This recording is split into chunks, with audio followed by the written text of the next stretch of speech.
Hi, food history சேனலுக்கு உங்கள் எல்லாரையும் வரவேற்கிறேன்.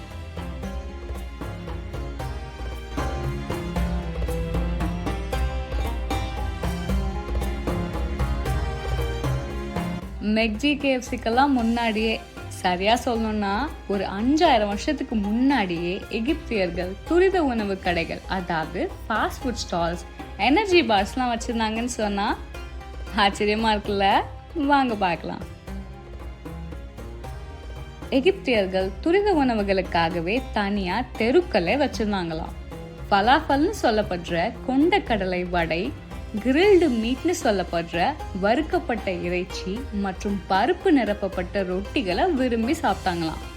பிரமிட் தொழிலாளிகள் சமைக்க நேரம் இல்லாததுனால கெபாப்ஸ் மாதிரியான உணவுகளை வழிகளிலே சாப்பிட்டுட்டு போவாங்களாம். அட, கோழி இறைச்சி வச்சு தயாரிக்கிற கெபாப்ஸை விடுங்க, எகிப்தியர்கள் வறுக்கப்பட்ட வார்த்தைகளை சாப்பிட்டாங்களாம்.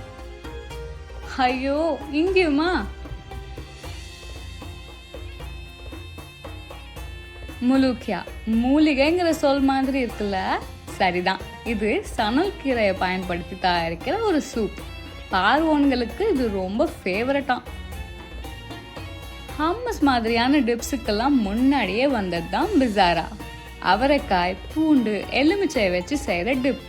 அவரைக்காய் வச்சு டிப் தெரியல.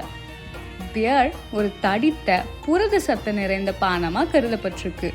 எகிப்தியன் புரோட்டீன் ஷேக் மாதிரி.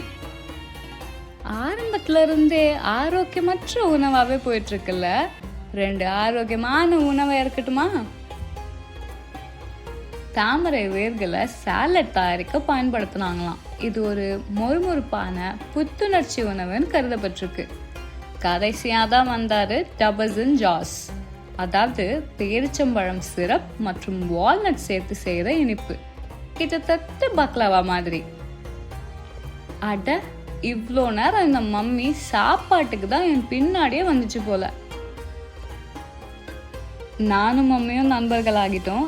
நீங்களும் என்ன நினைச்சா மறக்காம சப்ஸ்கிரைப் பண்ணுங்க. நன்றி.